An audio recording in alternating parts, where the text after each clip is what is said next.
continuación, anochece en Buenos Aires, que no es poco.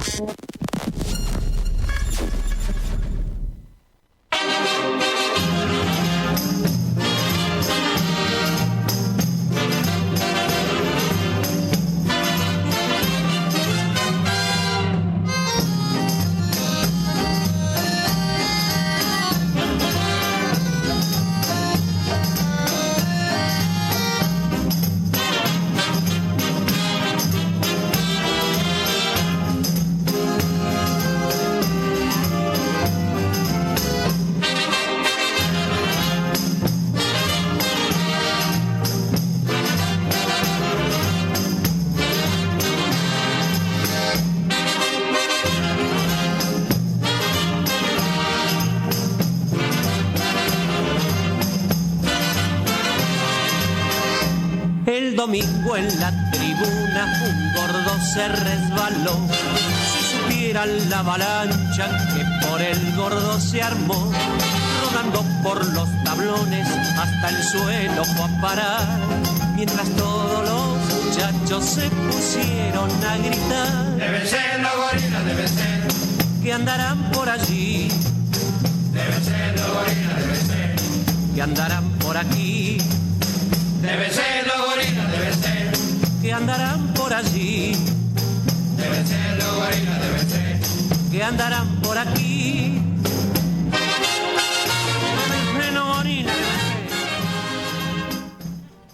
Muy buen día.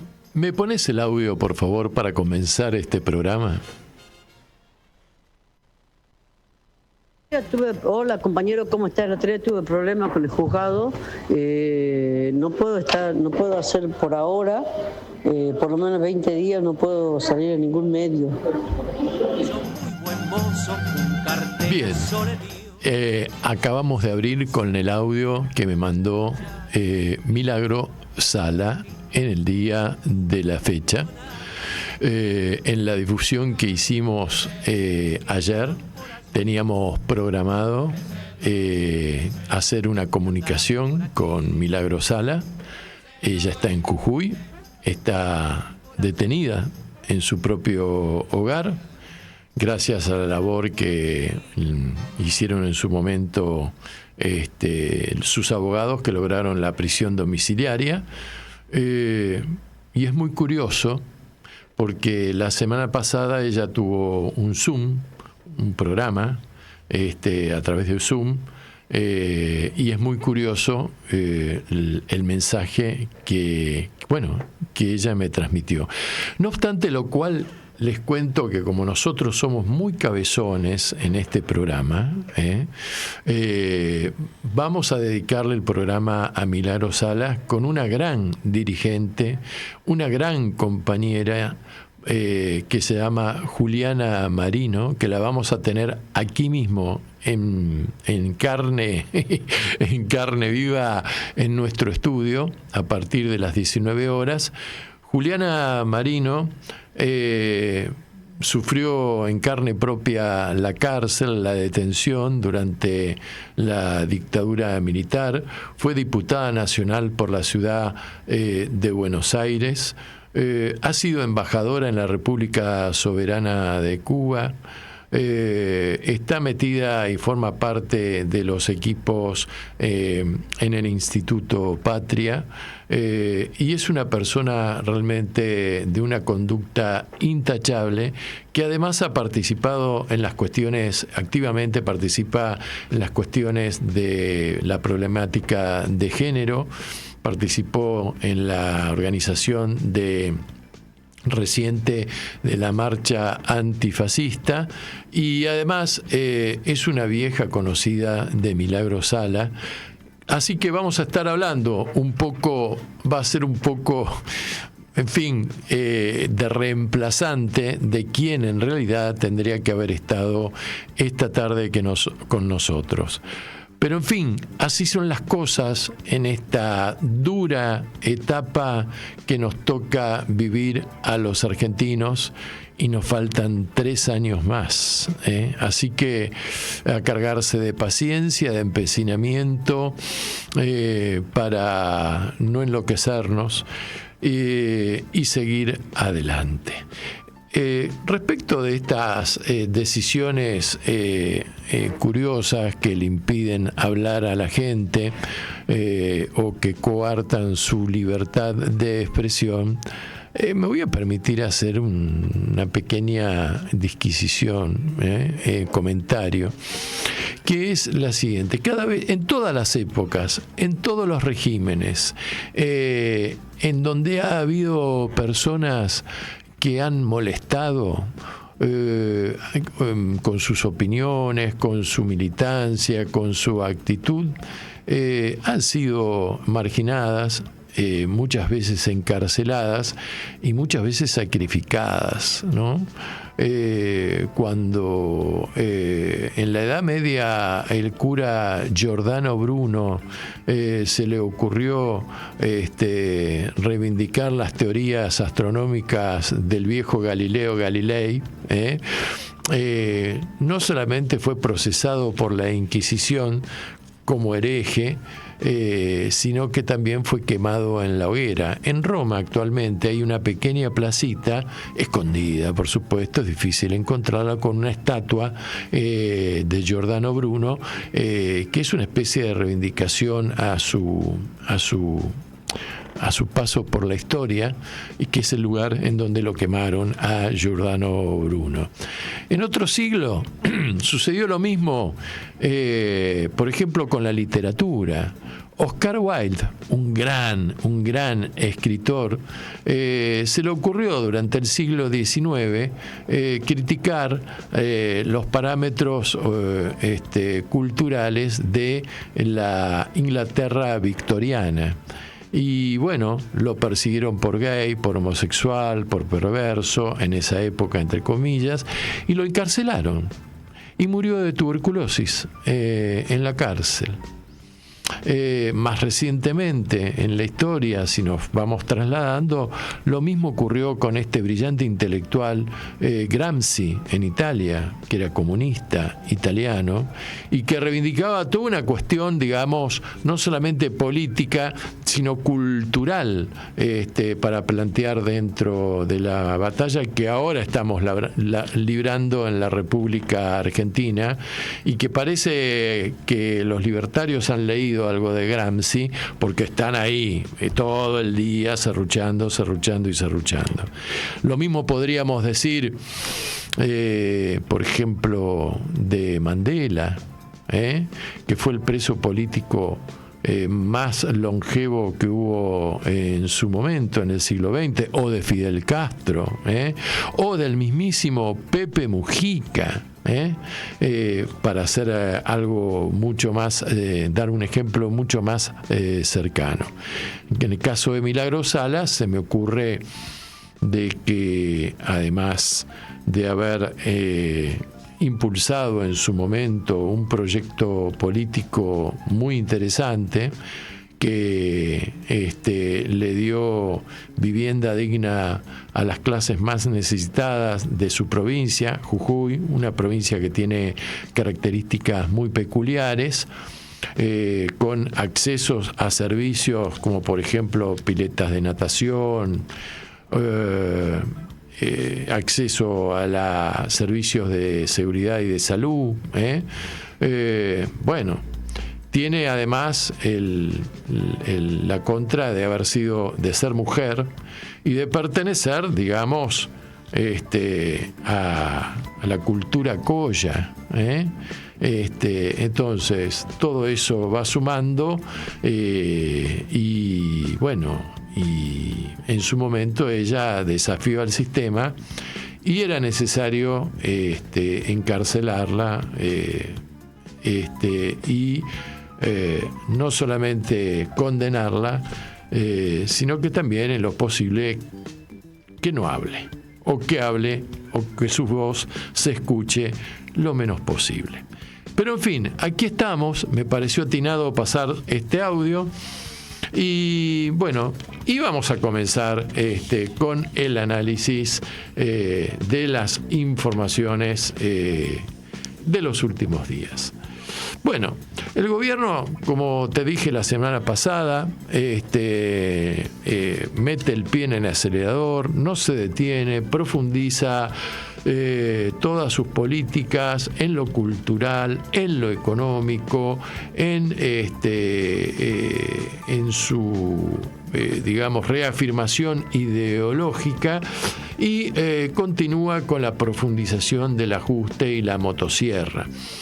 Y además también sigue convencido de alinearse con la política externa del imperio norteamericano y de las pautas que está, o líneas que está tirando el empresario devenido nuevo presidente de los Estados Unidos, Donald Trump, y también alineados con la política de Israel, del Estado de Israel. En este aspecto, no solamente la Argentina se fue o denunció su salida del denominado Tratado Climático, que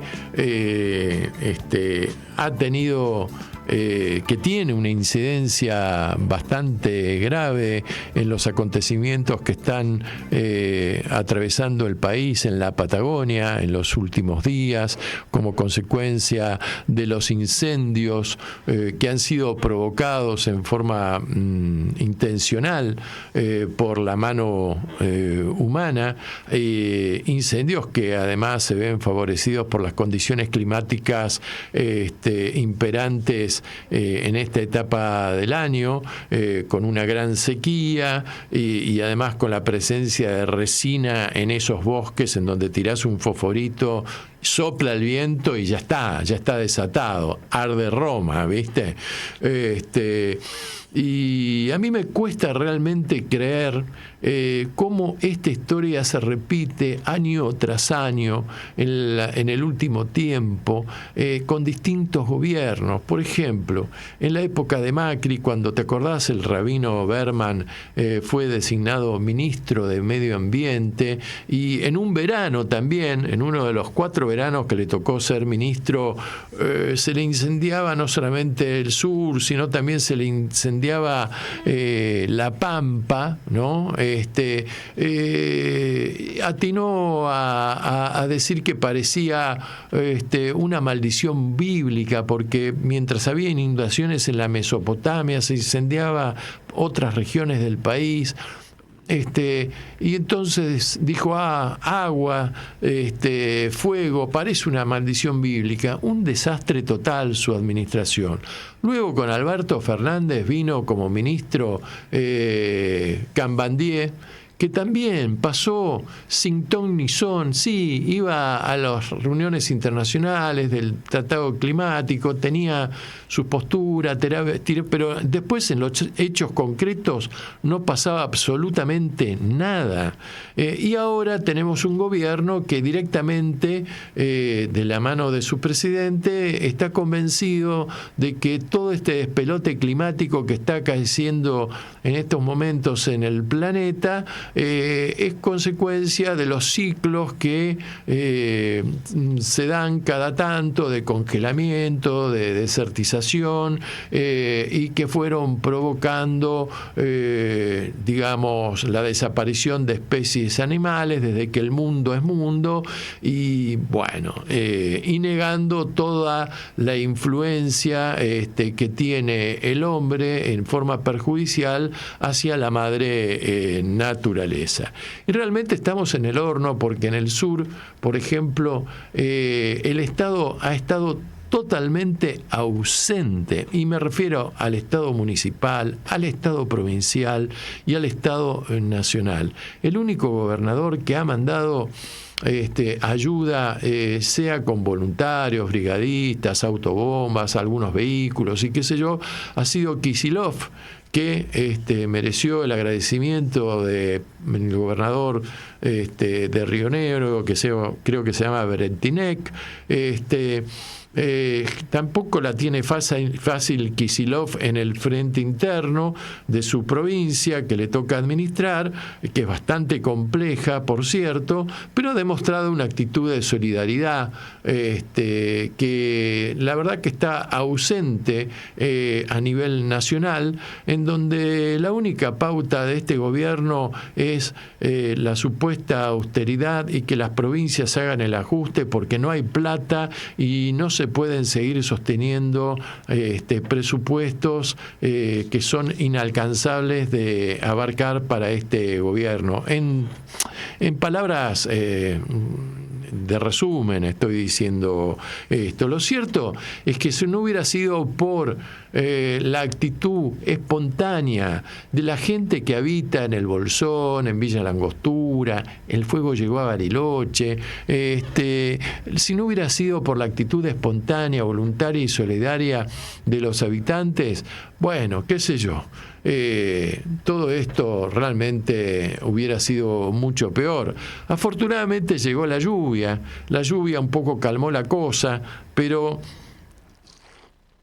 están sucediendo cosas extrañas en el sur, porque por un lado el gobierno nacional en el afán de desregular todo también reformó la ley de compra de tierras de forma tal de que en este momento cualquier persona física o jurídica extranjera puede venir al país y comprar lo que se le cante al mismo precio que también se le exigiría a un ciudadano argentino. Te marco, por ejemplo, como diferencia que en España, cualquiera de nosotros, si va a España, puede comprar tierra en España, pero tiene que pagar una tasa que hace que la hectárea de tierra que compre sea más cara que la que puede comprar un madrileño, un catalán, un andaluz, un español, ¿verdad? Porque hay otro criterio que es la de protección de la tierra que habitan los españoles, que en definitiva es su hogar. Como si esto fuera poco, están sucediendo cosas extrañas, una militarización del territorio en la Patagonia, con represión que llevó el otro día a reprimir a algunos brigadistas que estaban manifestándose frente a la comisaría del Bolsón por la inoperancia de las autoridades, pero también hay movimientos extraños o actores extraños que están interviniendo, que no son muy claros en las consecuencias que producen con su proceder, porque alimentan y argumentan la posterior represión de parte de la gendarmería, la policía o como se llame. En esta actitud, por ejemplo, me llamó mucho la atención a quién está respondiendo, por ejemplo, este dirigente del RAM, Johannes Walla, ¿no? Reivindicando los incendios y que estaban quemando la Patagonia en contra de los gringos. A ver, esto nos suma y no me parece inteligente, de la misma forma, te digo, en que a un año de un poco más de un año de la operación que se mandó en Israel, el movimiento Hamas, ¿no? Si tenemos que ver cuáles fueron las consecuencias, ¿dónde estuvo el negocio? Es decir, Hamas políticamente no operó en definitiva a favor de Netanyahu. Y hubo 45.000 o 50.000 personas muertas que las están encontrando entre los escombros y cientos de miles de desplazados con sus hogares destruidos. ¿A quién favoreció la operación estrictamente militar de Hamas? Me estoy refiriendo a quién favoreció políticamente. Bueno, acá tenemos los resultados en este momento.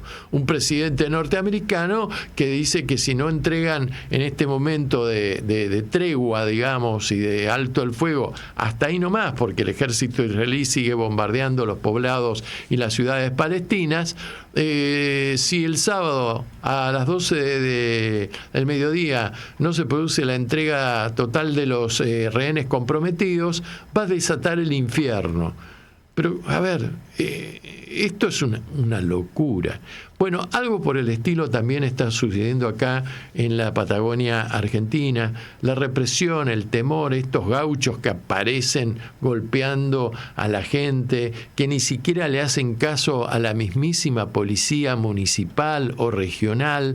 Me llama mucho la atención.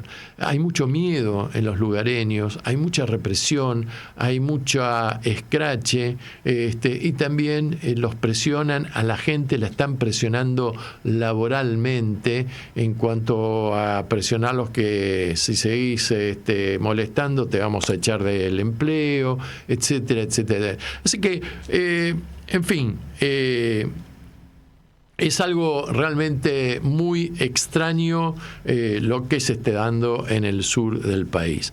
También el gobierno tomó por decisión irse de la Organización Mundial de la Salud. La verdad, la Argentina no es tan sencillo tampoco el trámite de que Milei lo dice y ya estamos afuera. No, hay todo un trámite, hay que notificar la voluntad de salir de la Organización Mundial de la Salud, por lo menos con un año de anticipo, y ahí sí abre un expediente, un protocolo, un procedimiento que termina en definitiva con la salida del país. Te cuento, por ejemplo, que nuestra República Argentina adhirió a este organismo internacional que es muy importante, porque no es un organismo que impone sus resoluciones o sus sugerencias o comunicaciones, no, es un organismo coordinador de todo lo que tiene que ver con la compleja problemática de la salud a nivel global. Bueno, la Argentina forma parte de la Organización de la Salud, Mundial de la Salud, desde el año 1948 a través de una ley nacional que fue votada ese mismo año. Es la ley número 13.211 que al aprobarse su texto decía así: apruébase la Constitución de la Organización Mundial de la Salud y el protocolo concerniente a la Oficina Internacional de Higiene Pública, documentos firmados en Nueva York por los delegados argentinos el 22 de julio del año 1946. Dice textualmente lo que te acabo de leer, el artículo primero de esta ley 13.211, que está firmada o fue firmada en su momento por Hortensio Quijano y Héctor J. Cámpora, quienes en el año 1948 presidían el Senado, en el caso de Quijano, y la Cámara de Diputados, en el caso de el doctor Cámpora, que luego devino en el año 1973 el presidente de la República, y fue apodado cariñosamente con el apodo apodo de el tío Cámpora. Bueno, según el constitucionalista ¿cómo se dice? Domínguez, la cuestión, Gil Domínguez, la cuestión no es tan sencilla porque, por ejemplo, en su opinión,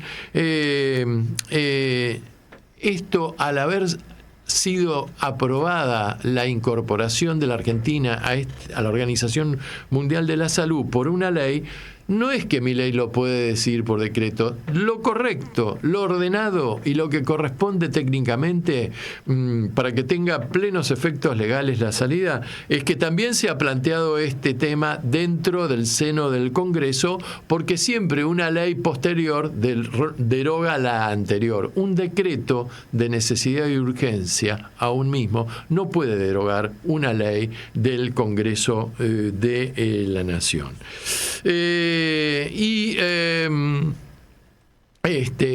del otro lado de la biblioteca están quienes dicen y justifican la actitud de Milei, del presidente, fundamentando que en realidad la Organización Mundial de la Salud se mueve a través de convenios y por lo tanto la permanencia o no dentro del organismo de un Estado como la Argentina, en este caso, la define el Poder Ejecutivo a través de uno de sus ministerios, que es la Cancillería.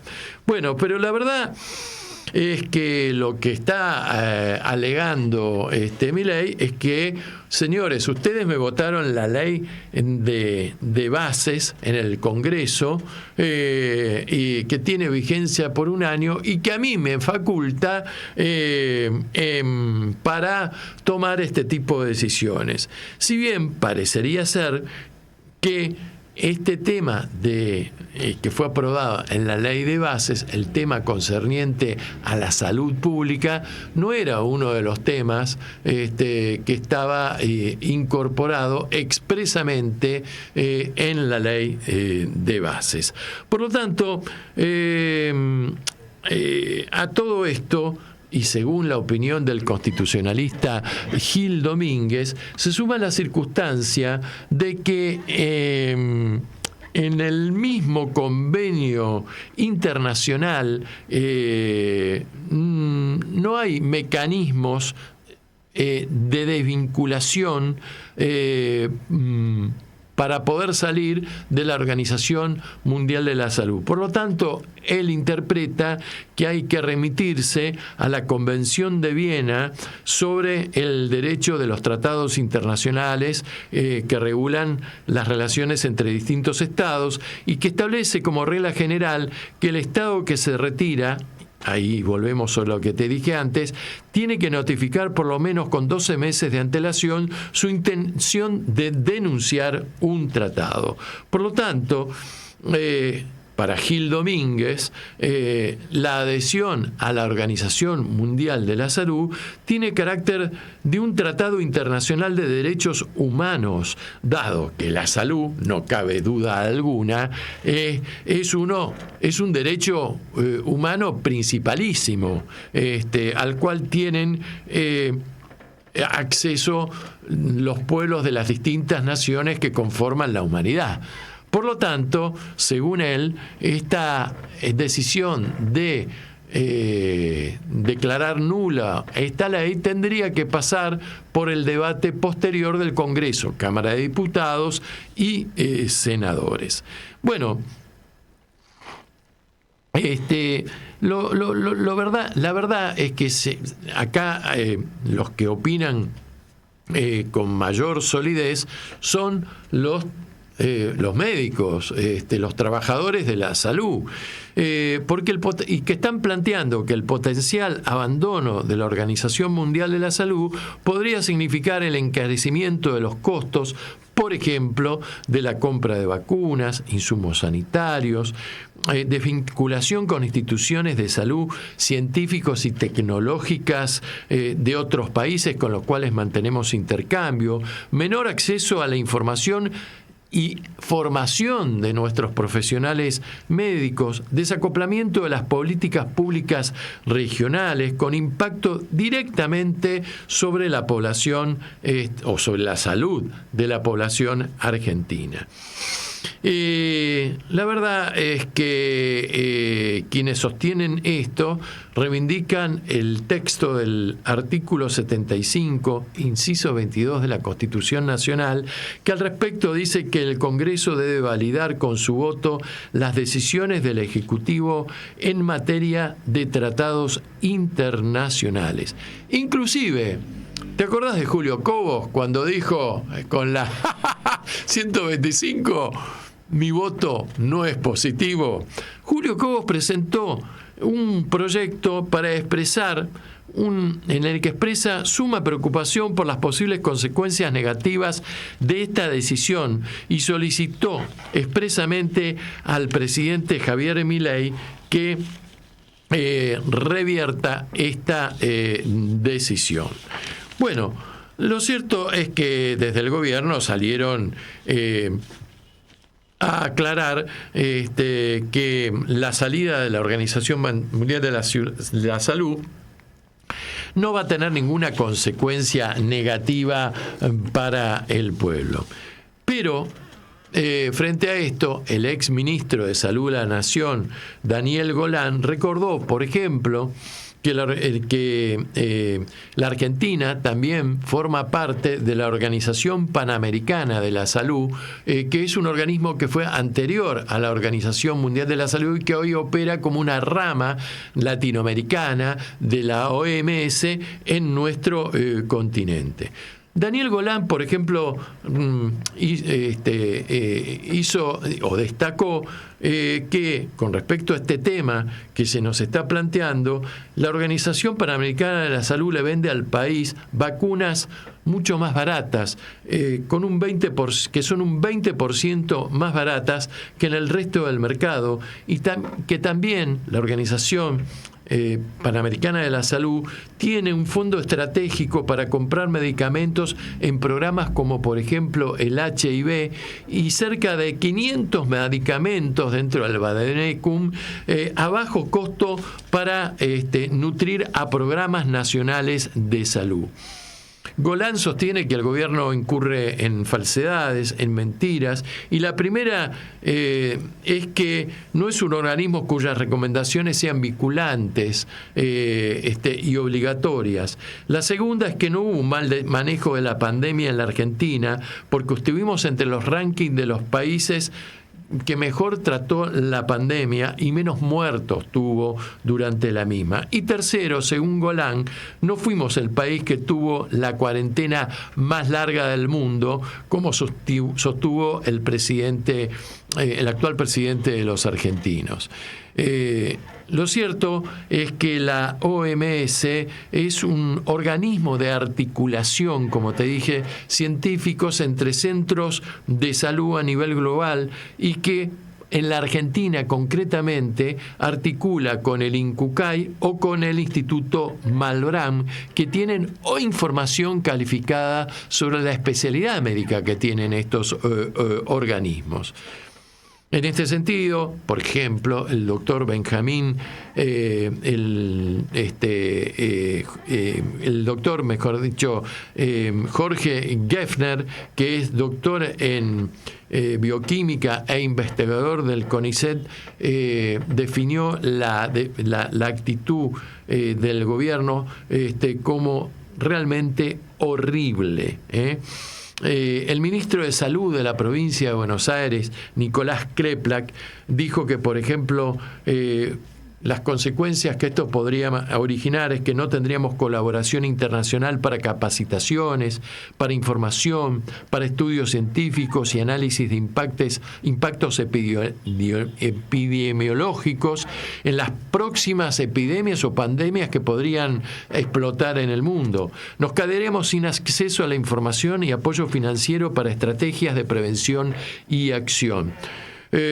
Y también quien se expidió en la materia es nada más y nada menos que el ministro de Salud del actual jefe de gobierno de la Ciudad Autónoma de Buenos Aires, Jorge Macri. Me refiero a Fernando Quirós, que dijo, muy cortito y al pie: señores, los gérmenes no respetan ideologías. Bueno, por ejemplo, otra voz que se despidió en contra fue la Fundación Huésped, que recordaron que en el año 1980, gracias a la Organización Mundial de la Salud, se logró la erradicación de la viruela. La Organización Mundial de la Salud, la viruela, estuve leyendo durante la semana, fue terrible. 300 millones de personas en el mundo murieron como consecuencia de la viruela. En este sentido, la Fundación Huésped recordó que el organismo internacional coordinó un programa global de vacunación y vigilancia de esta epidemia, que terminó totalmente erradicando a la enfermedad. La Organización Mundial de la Salud, tiene un fondo de financiamiento y mecanismos de apoyo logístico logístico cuando hay emergencias sanitarias y desastres naturales en algún estado o en algún lugar del mundo. Salir de la Organización Mundial de la Salud, según la Fundación Huésped, significa que vamos a dejar de contar con este apoyo en caso de que lo necesitemos. El vocero presidencial, señor Adornis, al anunciar a la prensa esta decisión política, dijo que esto le va a dar a la Argentina más flexibilidad para adoptar políticas en materia de salud, una capacidad que la Argentina nunca perdió por pertenecer a esa organización, sino porque sus recomendaciones nunca fueron obligatorias ni vinculantes. Milei escribió además un Twitter en donde dice que la Organización Mundial de la Salud fue uno de los ideólogos de la cuarentena cavernícola, según sus propios términos, durante la pandemia del coronavirus, medida que consideró como un delito de lesa humanidad. Por eso, dice Milei, hemos decidido salir de un organismo tan nefasto y que fue el brazo ejecutor de lo que fue el mayor experimento de control social de la historia. Bueno, en definitiva, ¿esto sabés cómo termina? Termina, si es que se aprueba o si deciden realmente guillotinar, como le utilizó el término con Laje en América en su reportaje de esta semana el presidente, si deciden guillotinar los presupuestos destinados a la salud pública, te van a decir al principio, no, están aseguradas las vacunas de la población argentina. Y una vez que lo logren, dentro de un año, dentro del mecanismo que tiene un libertario, anarquista, capitalista en la Argentina, van a salir a decir, no, ¿por qué el Estado tiene que gastar plata en las vacunas? Que se la pague cada uno. Ahí entra a jugar la meritocracia, ahí entra a jugar el extremo individualismo y ahí van a venir realmente serios problemas para la salud de nuestra población.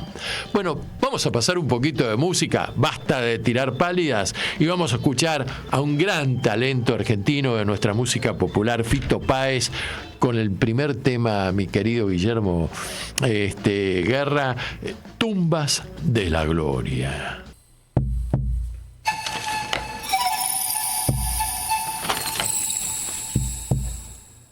Bueno, te quería comentar lo siguiente. Mirá, y te lo comento porque fui a ver una película espectacular este fin de semana. ¿A dónde? A Avenida Corrientes 2046. ¿Qué es lo que ocurre en Avenida Corrientes 2046? Hay un cine que se llama el Cine Cosmos UBA. Es un cine que depende de la Universidad de Buenos Aires, que tiene varias salitas y pasan cine internacional y también argentino. Espectacular. La película que fui a ver se llama La Favorita del Rey. Es una película que marcó el regreso a los sets cinematográficos de Johnny Depp. ¿Te acordás? Piratas del Caribe. Bueno, Johnny Depp, excelente actor. Yo lo tenía un poco ahí, digamos, estigmatizado en el personaje del pirata, ¿no? Pero es un gran actor trágico. Y su compañera, la actriz que lo acompaña, se llama Maïwenn, es de origen francés y también es la directora de la película. Bueno, te cuento que es una película de época, está ubicada en el siglo XIX, principios del siglo XIX, en la época de Luis XV, que fue el rey que sucedió en Francia a Luis XIV. Está filmada en el Palacio de Versalles, y te cuento entre nosotros que cuando Luis XIV, el rey Sol, que fue famoso porque dijo después de mí el diluvio, dejó a Francia Francia, murió longevo, pero dejó a Francia en una situación financiera y económica catastrófica, peor que Alberto Fernández, mira, te digo, con eso te digo todo. Y resulta ser que no tuvo descendencia legítima, tuvo muchos hijos naturales, no reconocidos, pensionados, por supuesto, y qué sé yo, pero se estudia en la Facultad de Derecho como una de las sucesiones más complicadas que hubo en Francia, porque al fin no tenía descendencia directa. Entonces Luis XV era un sobrino nieto de una rama colateral de Luis XIV, que asumió como en definitiva como rey de Francia.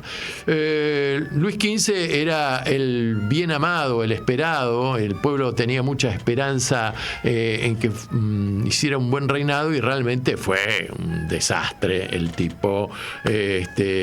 Y bueno, y la época a la que se refiere la película habla concretamente de un personaje muy interesante, que es Madame du Barry. Madame du Barry era una cortesana. Las cortesanas, entre paréntesis, eran las prostitutas chetas que accedían a Versalles, al Palacio de Versalles, a donde vivían miles de personas ahí que eran parásitos sociales. Y hija natural de una cocinera, de una costurera y de un cura, tuvo la suerte de ser cobijada por un mecenas que era, digamos, el patrón, el empleador de su madre, quien la instruyó, le aprendió a leer, a escribir, le enseñó el amor por la literatura, la lectura de los libros y la cultura de esa época. Ella, por supuesto, tenía algo de interés.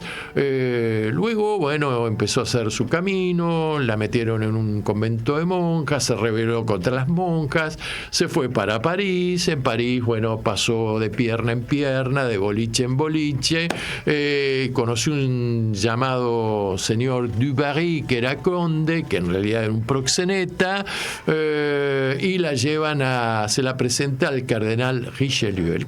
Te cuento que en la película el que hace de cardenal Richelieu es un gran actor francés, Pierre Richard. Para los más jovatos, Pierre Richard era un actor cómico que fue famoso en la década de 70, 80, con un personaje que era el alto rubio de un zapato negro, y acá está, es un hombre ya de 80 y pico de años, hace de cardenal Richelieu espectacular. Bueno, el asunto es que esta mujer llega a la corte, se enamora perdidamente de Luis XV y desafía todas las reglas de la corte, siendo mujer para colmo y no teniendo sangre aristócrata. Se viste de hombre, tiene cierta sensibilidad social, empieza a desarrollar actividades culturales y crea una gran oposición, terminando, digamos, su etapa de la favorita del rey con la muerte de Luis XV como consecuencia de la viruela. Para relacionarlo con el tema que habíamos hablado, ¿te acordás?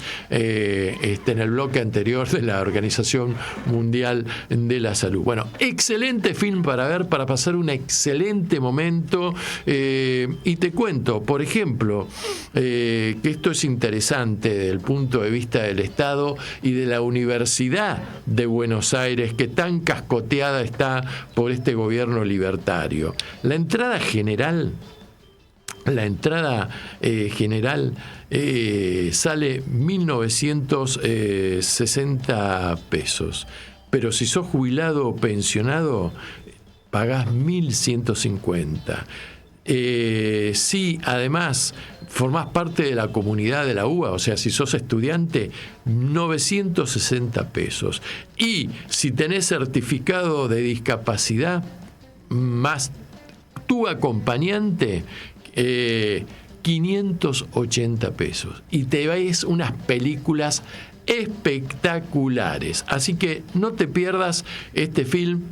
no te pierdas ver la cartelera del Cosmos UBA, que entras por Google en las plataformas y tenés acceso muy fácil para ir a ver muy buenas películas.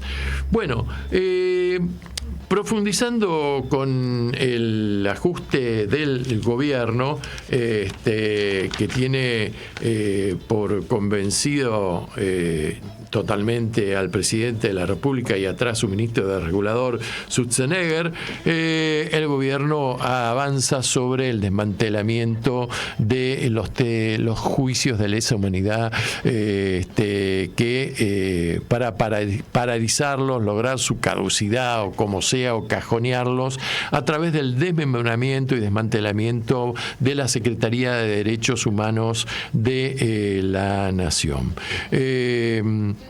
Que está a cargo de un señor que se llama Alberto Baños, y del ministro de Justicia, Mariano Cunio Libarona, que entre otras cosas ayer logró realmente un gran triunfo en la ESMA, en el predio de la ESMA. Metió una medida cautelar y a J. Dillon, creo que se llama J. Dillon, ¿no, Guillermo?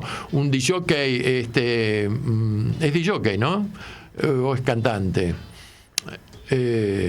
DJ, cantante. YouTuber, bueno, iba a presentar su nuevo trabajo sin un peso de costo para el Estado. Estaban comprometidas por lo menos 20.000 personas en un predio enorme como es el de la ex-ESMA, y gracias al ministro de Justicia metió una medida cautelar que por supuesto pronta y diligente la justicia le hizo lugar, logró la suspensión de este acontecimiento cultural. Bueno, Cunio Libarona también está de acuerdo en el desmantelamiento de estos temas de lesa humanidad y han reducido a 1/3 el equipo jurídico encargado de querellar a los asesinos y responsables de los peores delitos que ocurrieron en la historia reciente de nuestro país en representación del Estado. ¿Y cómo se hace esto? Han echado a los abogados, sencillamente, de forma tal que 6 provincias se han quedado enfrentan la imposibilidad de seguir impulsando estos juicios.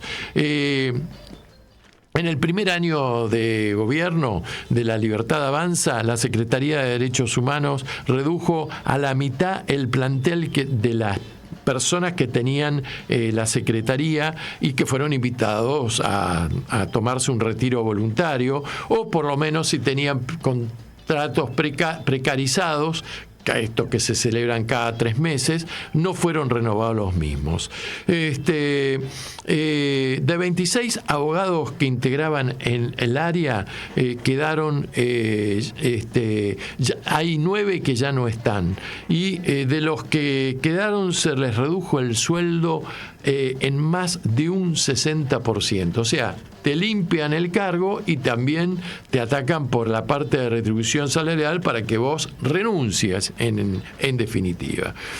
El año pasado, los libertarios despidieron a 4 abogados y abogadas. En enero del año 2025, despidieron a otros 5 más.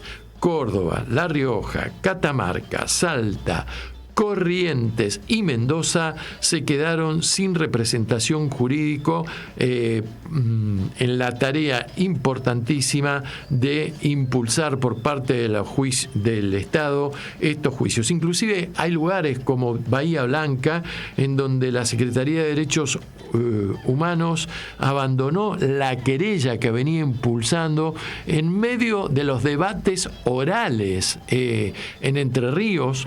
Por ejemplo, el equipo quedó conformado por un solo abogado.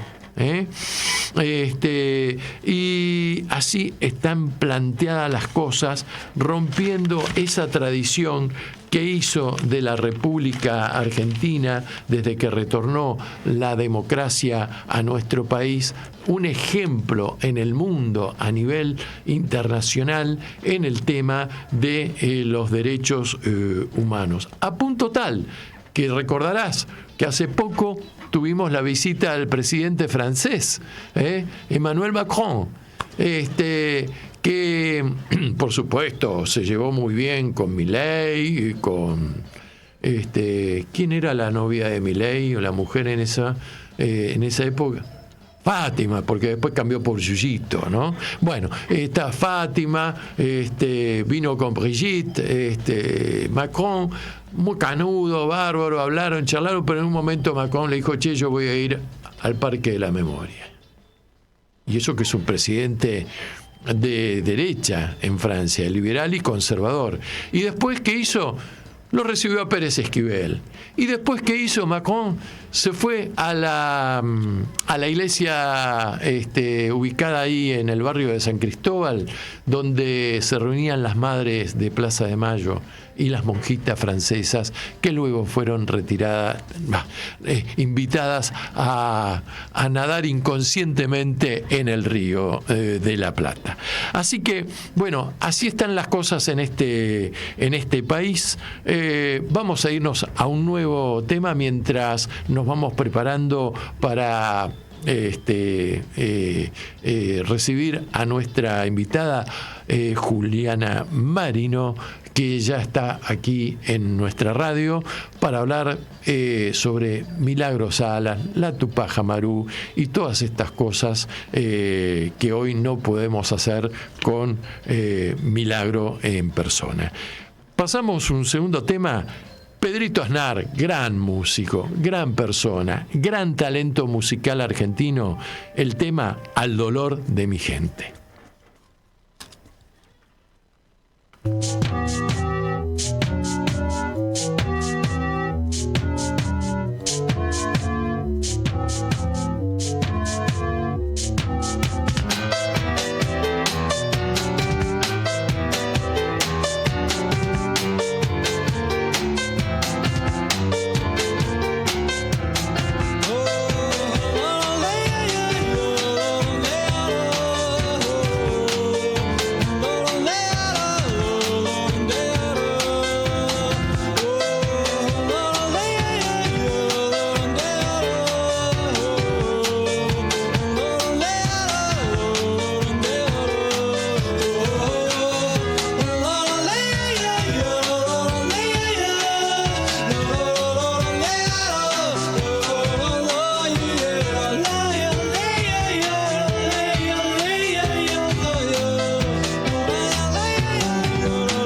Comienzo de espacio publicitario.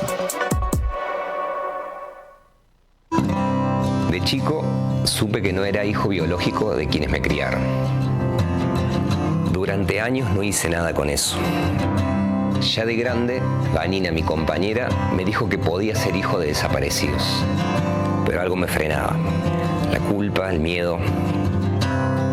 Luego nacieron mis hijas y pensé que no podía dejarles algo como esto sin resolver. Y me animé a dar el paso.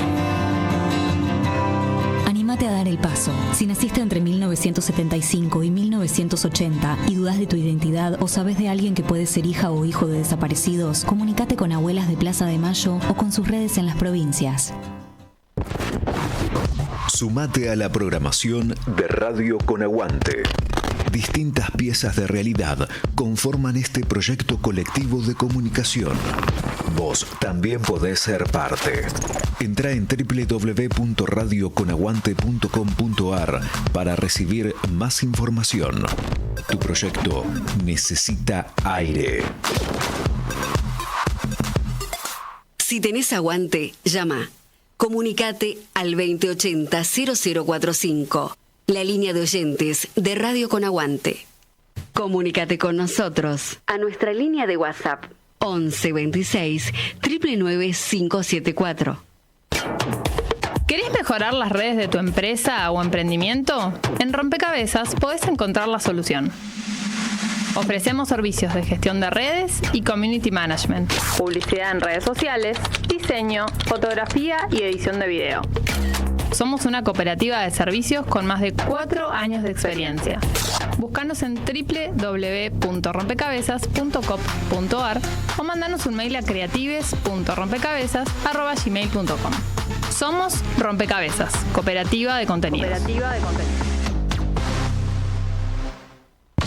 Bienvenidos y bienvenidas a Nuestra América, Centro Cultural. Vení a conocer diversos talleres artísticos, aprendí idiomas y bailá en las peñas compañeras. Estamos en el barrio porteño de Almagro, Perón 3390, Ciudad Autónoma de Buenos Aires. Vení, conocenos, conocete. Nuestra América. Fin de espacio publicitario. Seguí escuchando. Anochece en Buenos Aires, que no es poco.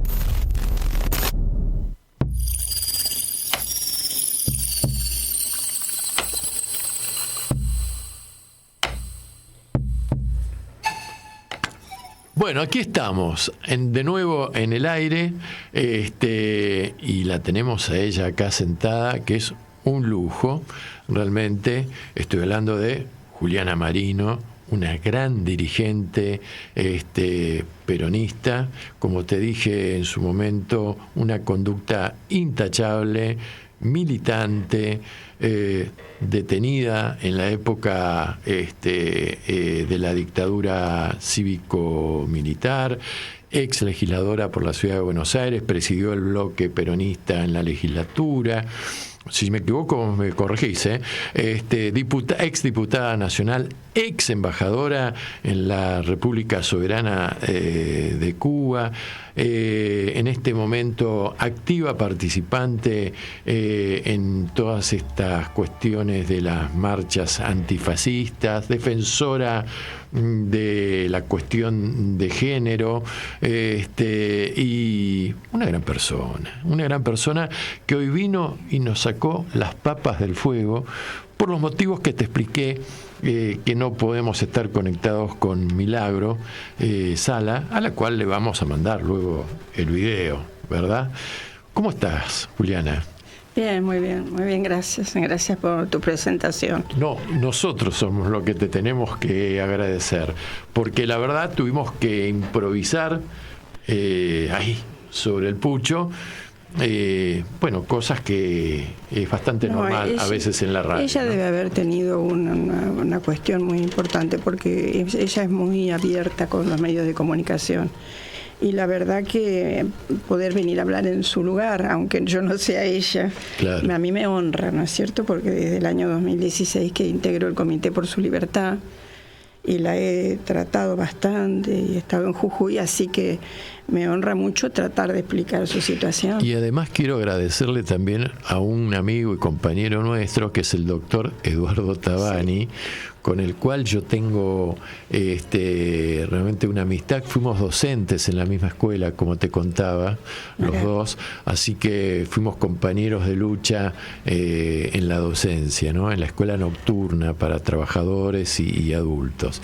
Así que por ahí me dijo que él estaba en una reunión ahora de organismos de derechos humanos, pues sabes que él preside la Asamblea Permanente, y si tenía tiempo por ahí llamaba para saludarte. Bueno. Pero la verdad es que si no hubiera sido por Eduardo, no la teníamos a Juliana aquí y eres sentada. Un gran compañero. Y bueno, yo decía hoy, al abrir el programa, que en todas las épocas, fuera el régimen que fuera, y fuera la disciplina que fuera, el arte, la política, el deporte, ¿no? Cuando ha habido personalidades que han opinado y que han desafiado a las normas imperantes del momento, han sido castigados, marginados, encarcelados, reprimidos, silenciados y hasta muertos, ¿no? ¿Qué sé yo? Podríamos dar como ejemplo, suponete, ahora se me ocurre el Marqués de Sade, Lula, Fidel Castro, Mandela, Oscar Wilde, el mismísimo Cassius Clay, para mencionar un deportista, que fue castigado cuando le retiraron el título del mejor boxeador que hubo en su momento, peso pesado, por no ir a pelear a Vietnam, a matar inocentes, ¿no? Y si sos mujer, y si sos colla, y si venís de una provincia con características tan particulares como Jujuy, y si le diste a la gente mejor calidad de vida, un barrio con piletas, en un lugar donde no hay agua y solamente los ricos pueden bancarse las piletas de natación, salud, buena educación, bueno, el castigo tiene que ser ejemplar, ¿no? Y eso me parece que representa en este momento para mí Milagro, ¿no? Una mujer valiente, una mujer que le han pegado mucho en estos últimos años, ¿no?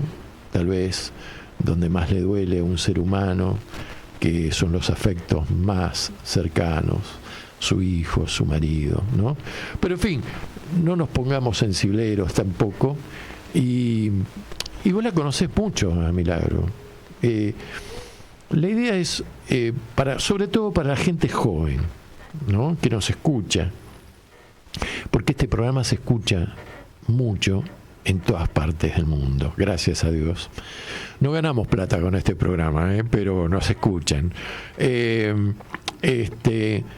Para los más jóvenes, te propongo que un poco humanicemos el personaje y nos transmitas un poco la historia de Milagro, ¿no? ¿Cómo fue Milagro en su infancia? ¿De dónde viene Milagro? ¿En qué ambiente entra a desarrollarse? Mira, en principio quiero agregar a lo que dijiste antes, que además de ejemplarizador el castigo, intentó e intenta aún hoy desarmar todo lo que sea organización popular, sobre todo si es eficaz. Sí, sí. Con respecto a los jóvenes y a Milagro, tengo que aclarar dos cosas. Sí. Una, yo estaba en Cuba cuando una hija mía me llevó el libro de Sandra Russo sobre Milagro. Me lo llevó allá y Milagro había estado en la Feria del Libro. Mira. Y el libro que me lleva una de mis hijas tenía una dedicatoria que Milagro había planteado en la propia Feria del Libro, que decía: no siembren soja, siembren semillas de rebeldía. Claro. Aunque te parezca mentira, yo recién en ese momento empecé a tomar contacto, saber que existía Milagro Sala, porque estaba fuera hacía muchos años. Claro. Yo. Y la última vez que yo había estado en Jujuy como diputada nacional, por otro motivo que nos había invitado la Comisión de Cultura, vos fíjate que después yo recorrimos todo Humahuaca, y cuando pasábamos cerca dijeron, no, esto es Alto Comedero, dijo la diputada peronista que había organizado la reunión, sin ningún interés. Mira. Yo misma dije, Alto Comedero, a mí me resonaba, porque yo había estado colaborando, no sé si te acuerdas, una muchachita que había cometido un infanticidio en Jujuy. Ah, sí. ¿Te acuerdas de ese caso? Sí, Tremendo. fue, no sé si le dieron perpetuo, ¿no? Sí, no, después ella salió porque eso se, bueno, y además la figura misma tiene todo su, no es hoy el día para hablar de eso. Pero digamos, yo había estado en Jujuy en el juicio de esa muchacha, entonces más o menos tenía una ideita. Después fui relacionando, a posteriori fui relacionando que esta persona era una persona que había empezado a ser muy conocida en el país. Y entonces cuando yo volví en el 2016 para decirle a los jóvenes que no la conocí siempre, que uno siempre puede cruzarse en la vida con personas que inclusive ignora quiénes son, lógico, hasta famosas, y que es muy interesante poder meterse, y siempre arrancar a meterse en la vida de la gente, porque siempre se aprende mucho o uno puede contactar con un ser especial. En el año 2016, el 8 de marzo, yo acá recién volvía de Cuba, había sido embajadora hasta el fin del 2015, y voy a la marcha del 8 de marzo. Y veo pasar una pequeña movilización de compañeritas muy sufridas con carteles de la Tupac Amaru. La marcha en ese momento, el 8 de marzo, había estado dividida entre sectores de izquierda y otros sectores, etcétera. Y ahí me quedé muy impresionada porque eran pocas compañeras, compañeras, ya te digo, muy sufridas, muy sencillas, con carteles de la Tupac Amaru. ¿Y mujeres? Mujeres. Mujeres. Mira. Porque en realidad es una de las características. Por supuesto, la agrupación Tupac Amaru es mixta, no es solo de mujeres, pero es importante el modo en que Milagro incorporó a las mujeres a la organización, que después, si querés, podemos hablar de eso. Sí. Entonces ahí tomo contacto cuando Milagro ya en enero, ¿no? Va presa el 16 de enero, y ellas ya empezaban a pedir por la libertad de ella. Entonces con 5 otras compañeras peronistas y feministas decidimos ir a ver a Milagro a la cárcel. Y yo la conozco a Milagro en la cárcel, en Jujuy, en Alto Comedero. Entonces conozco a una señora joven, bajita, muy bajita, muy inquieta, con una energía que no le cabía en el cuerpo. Es muy impresionante la energía de Milagro. ¿Te parece que no le cabe en ese cuerpito? Es bajita, o bastante baja, digamos. No quiero que ella se me ofenda, se escuche. Mira, mi viejo era petizo. Y llegó a ser embajador de la República Argentina. Sí, ese no es el tema. Al contrario, te sorprende la tremenda energía y la potencia que tiene Milagro. Fuimos a la cárcel, habíamos pedido un compañero allá, Esquivel, docente, encargado de unas escuelas que creó Milagro, había gestionado la visita a la cárcel y todo, y allí estaba Milagro, atareada, ajetreando en el patio de la cárcel, donde tenía muchas visitas. Nosotras, su familia ampliada, digo su familia ampliada porque ella fue incorporando a su familia, adoptando, lo voy a poner entre comillas, cantidades de chicos también. Y además había algunos compañeros de la agrupación de algunas localidades, en distintas mesas, en distintos lugares en el parque.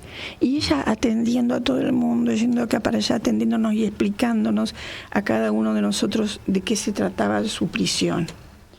Esa es la manera en que yo la conocí, a Milagro. Mira.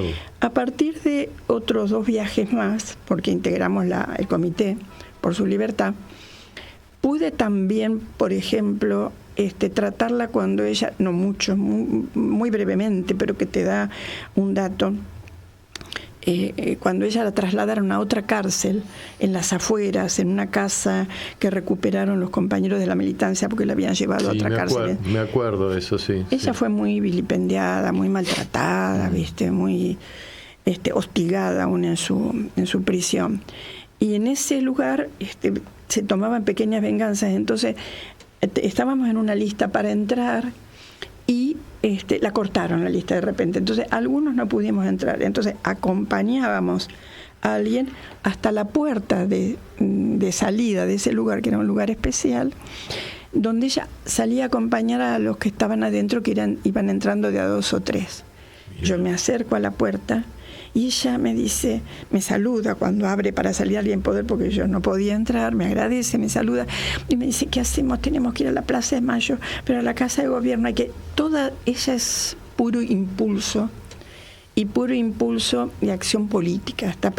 Siempre está pensando en política, en formato político, pero no estoy hablando de política partidaria, exclusivamente, al contrario. Ella tiene la política también de los movimientos sociales. Estoy hablando de política en más amplia extensión del término. Y luego, bueno, fuimos en algunas otras oportunidades a ver a Milagro, y la he tratado más ahora todavía cuando ella desde que está en La Plata. Uh-huh. Tuvo una infancia buena en una familia de clase media. Ajá, mira vos. De una clase media, su madre trabajaba y aparte hacía tareas también de compraventa de casa, etcétera. Sí. Es su madre adoptiva. Su madre biológica, que yo creo que vive aún, pero siempre fue un tema para Milagro encontrarla. Milagro tenía alrededor, se crió en esa familia con 5 o 6 hermanos, creo, con un padre muy bueno que ella valorizaba mucho y habla muy bien de su padre y también de su madre. La madre era la enérgica, la estricta en el tema de la justicia, las cuestiones. Sea que ya ahí hay una digamos, una huella en lo que es una persona, sí. La madre, ¿no? Ahí presente. Y ella lo reconoce, todo el tiempo lo dice, claro. Cada vez que ha hablado sobre su madre. Pero vos fíjate qué impresionante que fue eso mismo lo que la hace irse de la casa. Porque ella en un día, muy chica, pero no sé si 13 años, uh-huh. era chica, puede ser que sea otra, no recuerdo exactamente, pero así, preadolescencia, ella escucha en la casa hablar en voz alta en otro ambiente y se acerca y es la madre conversando con una tía. Uh-huh. Y la tía le dice, vos le tenés que decir. Porque ella no sabía. No sabía. Y esa madre era una madre que ella describe como muy estricta. Era la madre que los castigaba, porque el padre parece que no podía con eso. Los castigaba, o la que les exigía esto, lo otro, los cuidados. Uh-huh. Era la madre exigente que educaba, que me estoy diciendo, y que no se podía mentir, y que no se podía desobedecer, uh-huh. etc. Entonces, cuando ella irrumpe, entonces después, y le pregunta de qué se trata, ¿por qué? Si ella es o no hija. Y la madre le dice, sos mi hija, sos mi hija, sos mi hija. Y nunca quiso reconocerle que no era su hija. Ella hace un bolso y se va de la casa. Y ella dice, entre muchas de las cosas que dice Milagro, es que se va de la casa porque la misma persona que le decía que no se podía mentir, le había mentido siempre. Y eso a ella le produjo una decepción, un golpe fuertísimo. Se fue a la calle, se fue a la nada, digamos. Había una abuelita, que ella le decía abuelita, pero en realidad era como una madrina, pero una abuelita que sí la seguía, la buscaba y que se fuera a vivir con ella, y ella no quería.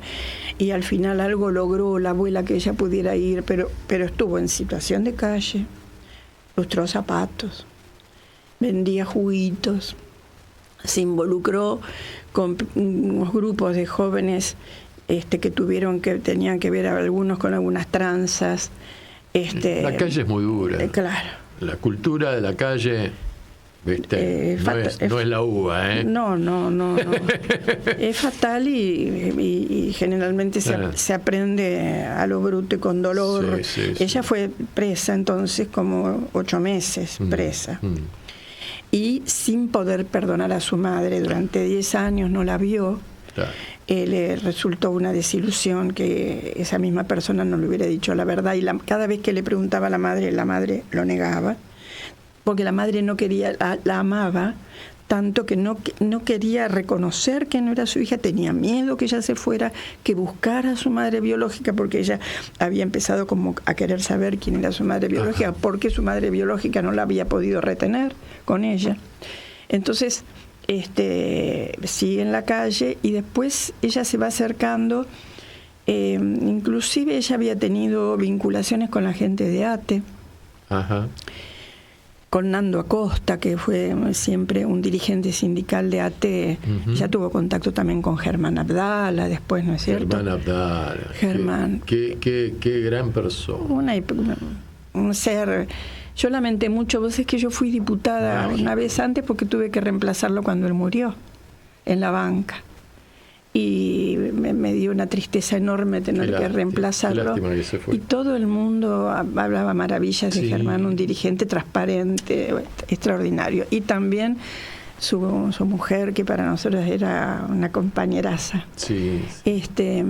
Bueno, entonces ella se vincula a ATE, le ofrecen ir a trabajar a ATE, empieza a trabajar allí. Y empieza, digamos, a ir tomando contacto con el aprendizaje de la organización popular, de los movimientos sociales, de la historia, etcétera, etcétera, y ya sigue militando en ATE, ella, claro, ¿no es cierto? Claro. Esa es, bueno, y su infancia, lo que ella sí recuerda de la infancia, que tiene que ver con su obra después, es que muchas veces no la dejaban entrar en la pileta porque era negrita. Claro. Ella le decía, ella cuenta que algunas chiquilinas en el colegio o ahí en el barrio le decían, no debe ser tu hija de tu madre porque eso es negrita y qué sé yo. Entonces ella le decía a la madre le dice, sos morocha como yo. Pues uno mira las fotos de la mamá de Milagro adoptiva, es una señora más cuerpuda, más grandota, morocha, el cabello. No, sos morocha como yo. Y ella dice que sus hermanos y su familia fue una familia unida siempre y una familia solidaria. Qué bueno. Que sus hermanos lo eran y si ella era rechazada en la pileta, ningún chico entraba. Mirá vos. Y entonces ella guardó esa memoria de que no podía entrar a las piletas de algunos clubes o algunas piletas. Como una injusticia. Como una injusticia tremenda. Terrible. Eso a mí me une a Milagro y te voy a explicar por qué. Porque yo cuando era chica y hasta la adolescencia competí natación. Mirá vos. Corría crawl. ¿Por dónde viene la cosa? No, corría crawl y espalda y fui feliz en el agua. Claro. Yo cuando vi en Jujuy recorrí las piletas que Milagro, que es rechazada y criticada por piletas impresionantes que hizo, no solo la gran pileta, el parque acuático de Alto Comedero, que es extraordinario, y que lo diseñó ella, te aclaro. Sí. Por eso te das cuenta de lo que te cuentan, más cuando uno la ha visto trajinar por algún lugar, traslada eso a la organización Tupac Amaru, estaba todo el tiempo en movimiento atendiendo. Entonces, le decían, a ver, Milagro, ¿esto qué te parece esta pileta? Esta pileta de Alto Comedero, dijo, es muy chica, y agarró un lápiz y dibujó todo lo que es el parque acuático. Yo te digo, esto no solo por el calor, el agua, lo que disfrutan en el verano los chicos, eso lo sabe cualquiera, no hay ninguna novedad. Y haber podido brindarle eso a la infancia jujeña, que ella veía que se tiraban en algunos ríos, inclusive lo cuenta, hay una película también linda donde interviene, hermosa película, donde uno de los compañeros lo cuenta, cuando los chicos se tiraban en un arroyo medio contaminado, iban todos, y que Milagro hubiera hecho esas piletas, él está hablando porque él sabe que es el que está custodiando la pileta en ese momento, te revela lo que eso significó. Entonces, digamos, tiene una personalidad, tiene una experiencia de vida muy impresionante. Haber podido estar en la peor situación de calle, vinculado a elementos difíciles, haber salido y haber arrancado para el lado de la organización social y popular.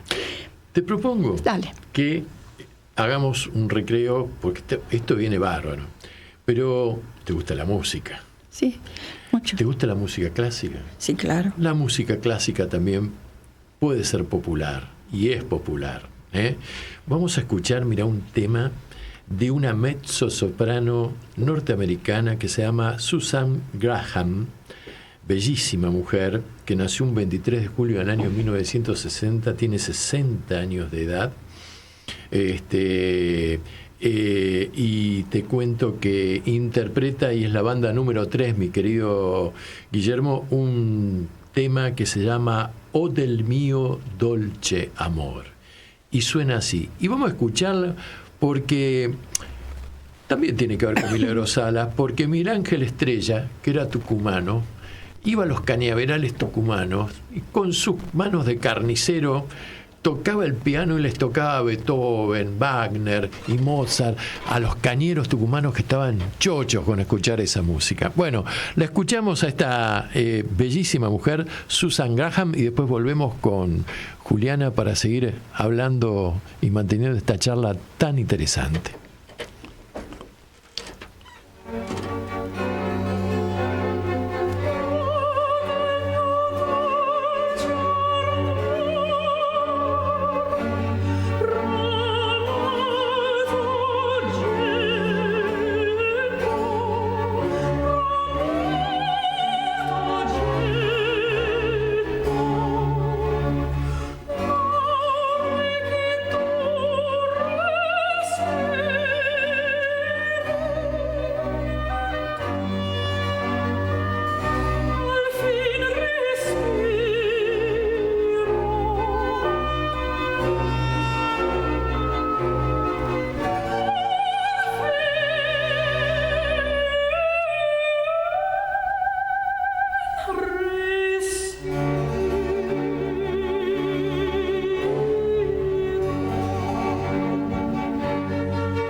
Seguí escuchando Anochece en Buenos Aires, que no es poco.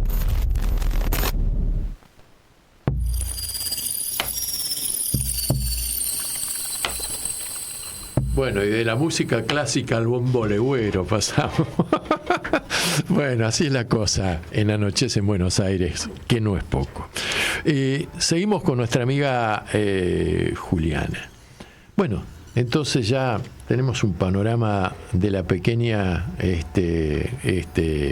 Milagro Sala, y que se va metiendo en la vida luego de haber experimentado estas duras experiencias, digamos. Ya se va metiendo en la cuestión más política, ¿no? Toma contacto con ATE y todo esto. ¿Y cómo sigue la historia de esta mujer? Bueno, en ATE esto de alguna manera la orientan para que ella trabaje con los movimientos sociales. Nando, ella siempre menciona a Nando Acosta, entre otros, para que la orientan para los movimientos sociales. Y ahí empieza a tomar contacto con no te olvides que también en Jujuy estaba el Perro Santillán y me acuerdo, el Perro Santillán, sí. Otros grupos. Y Milagro, que tiene que ver con la forma de ser de ella. Yo creo que tiene Milagro, hablando de moral y de honestidad y de estrictez y de lo que es la verdad y lo que ella es muy impresionante, ¿viste? El respeto que le tiene, me parece a mí, a la verdad, a lo que debe ser, a lo que se debe estimular, producir, a lo que se debe generar, ¿viste? Que es intransigente. Parece durísima, pero es dura porque tiene intransigencia a lo que no sea una serie de valores que me parece que ella le otorga a determinadas cuestiones. ¿Por qué te digo esto? Porque ella empieza a pensar toda esta parte de su vida está situada en la década del 90, fines del 80, 90, sí. ¿No es cierto? La enorme pobreza, desocupación, marginalidad, lo que se te ocurra. Menemato. Claro, no había trabajo, desocupación total, etcétera, etcétera. Situación de la gente mal de la niñez, pobreza en la niñez, etcétera. Entonces ella tiene mucho contacto con esa pobreza y a ella la llama la acción directa de resolver la situación de la gente. Claro. Y ella entiende la política como resolver ya. Claro. Y tiene esa cosa de que ya, ¿viste? Ya. Yo creo que eso le imprimió a su organización un ritmo que le permitió después, cuando encontró al Estado en manos de Kirchner, con un Estado que escucha y que te puede responder, encontró el modo de hacer.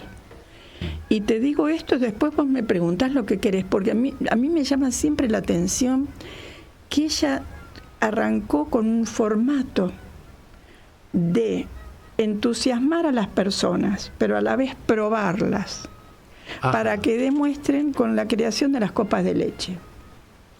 Había gente que se acercaba, alguna porque tenía problema en un barrio, otra por desocupación, otra porque quiero hacer algo, diferentes cuestiones.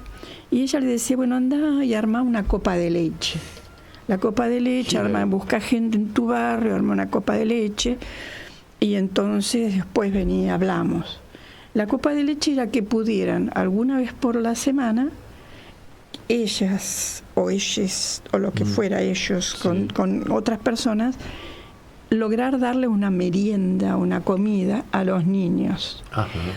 Entonces la gente se iba y trataba de juntar con alguna vecina, no sabían ni cómo era una copa de leche, ni qué era una copa de leche, cómo juntar un manguito, una que pusiera la yerba, otra azúcar, y ahí armar algo para los chicos.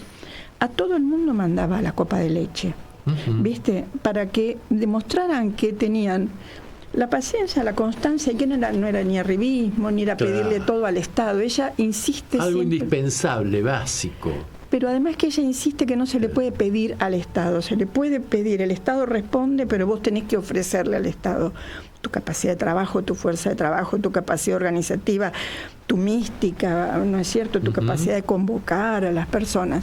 Entonces cuando la gente lograba, algunas tardaba 2 o 3 meses, volvía, y entonces ella ya la incluía en una organización, la Tupac Amaru, que el nombre ella dice que se lo inspiró, Nando le dijo, porque ella no sabía qué ponerle y buscaba. ¿Nando era su marido? No, Noro era su marido. Noro. No, Nando Acosta era el dirigente de ATE. De ATE. Noro fue muy importante en su vida, sí, ¿no? Un tipo bárbaro, yo lo conocí algún par de veces que estuve ahí en Jujuy, sí, del Partido Humanista.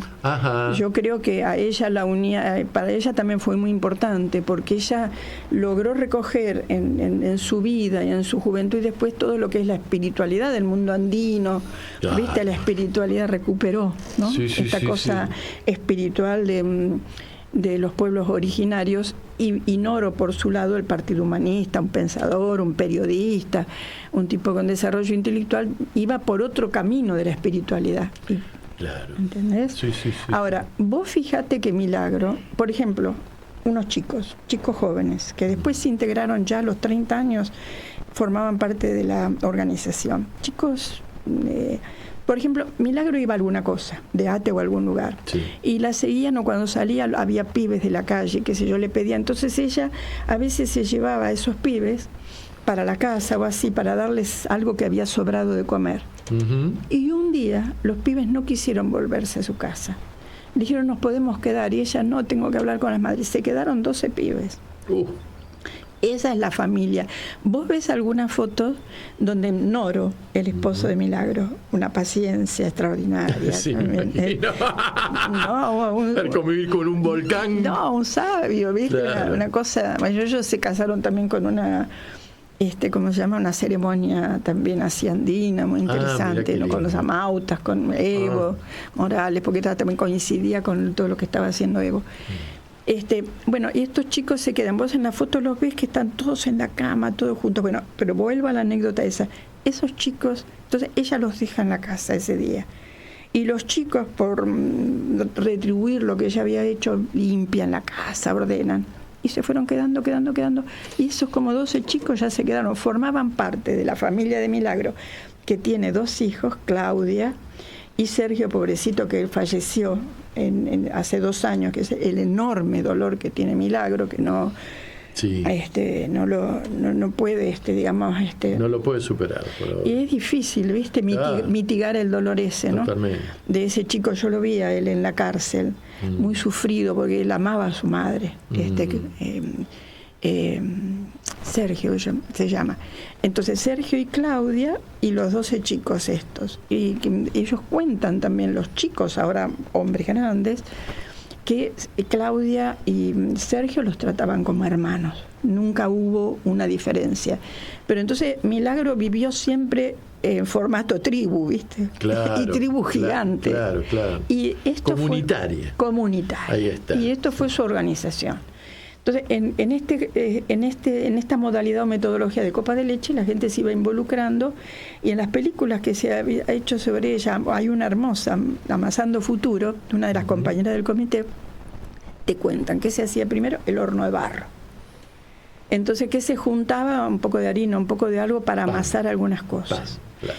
Y a veces se hacían empanadas para vender, para juntar dinero para hacer otras cosas. Y mientras tanto Milagro pudo ir tomando contacto con algunos planes que tenía el Estado y se relacionó con Néstor Kirchner. Y ahí arranca otro camino que también tiene, no sé, te interesará, Sí, claro. otras anécdotas interesantes. Sí, no, por supuesto, sigamos. Es decir, digamos que ella ya en este proceso, digamos, de maduración evolutiva política, ya empieza, por supuesto, con una coyuntura que la favoreció, claro.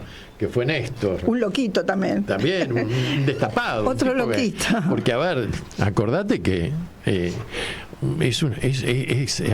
es loco lo de Néstor Kirchner, porque Reutemann se perdió la gran oportunidad de ser presidente, con lo cual demostró que siempre fue un segundón, como piloto, nunca fue el número 1.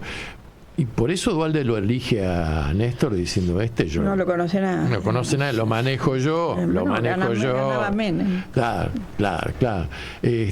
Así que se da esta confluencia planetaria, digamos, que a ella ya le permite subir un escalón y materializar ya desde otra perspectiva su proyecto, ¿no? Es que, ¿sabés qué? Es un Estado que responde.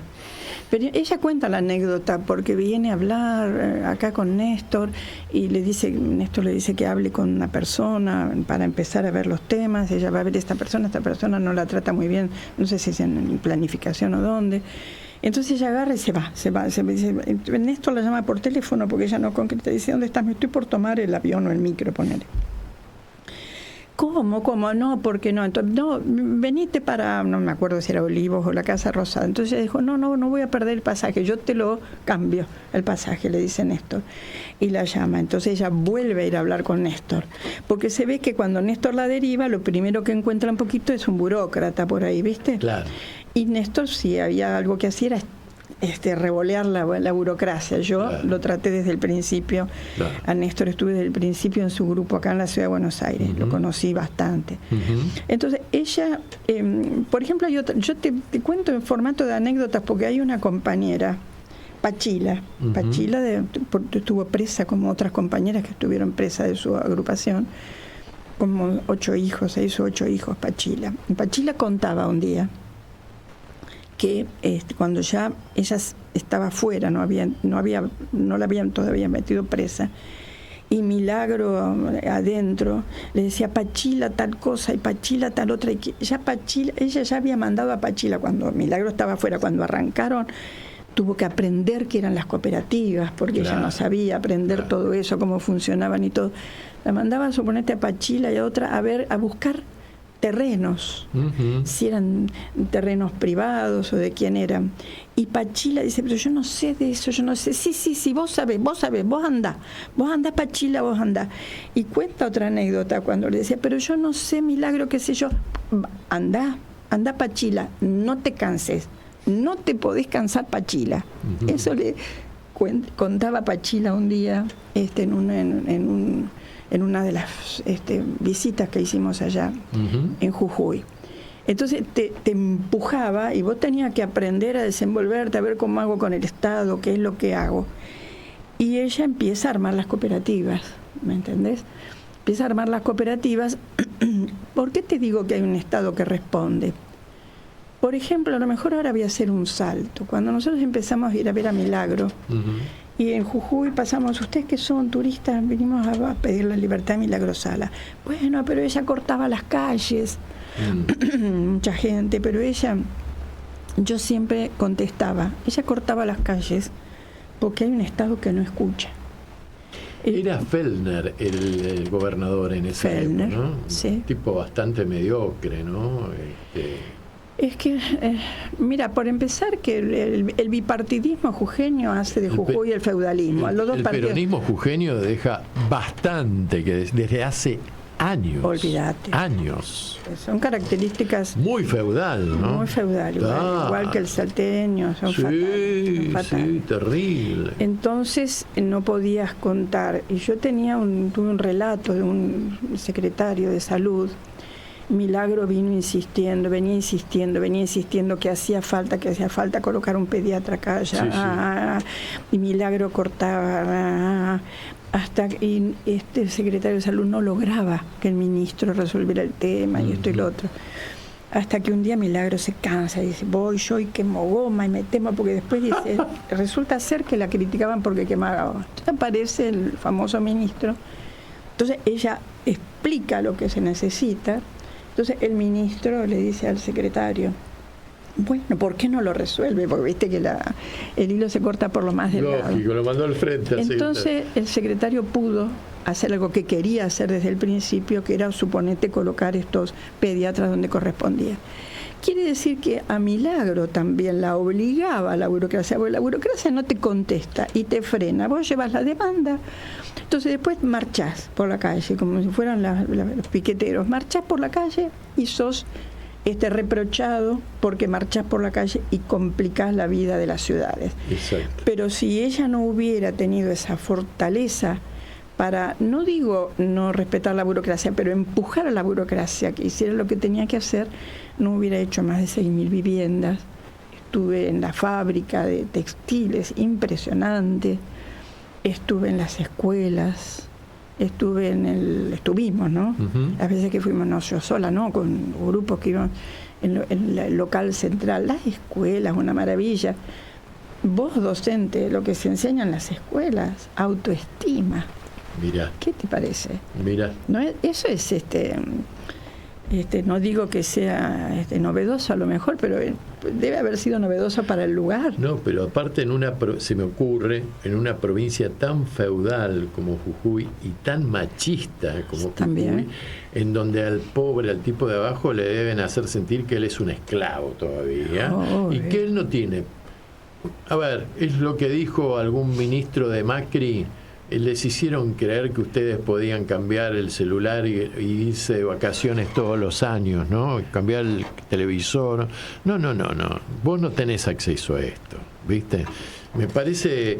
Y una cosa que yo siempre me llamó la atención y siempre reivindico es que Milagro Sala, para ingresar a la Tupac Amaru, vos estaba prohibido tomar alcohol.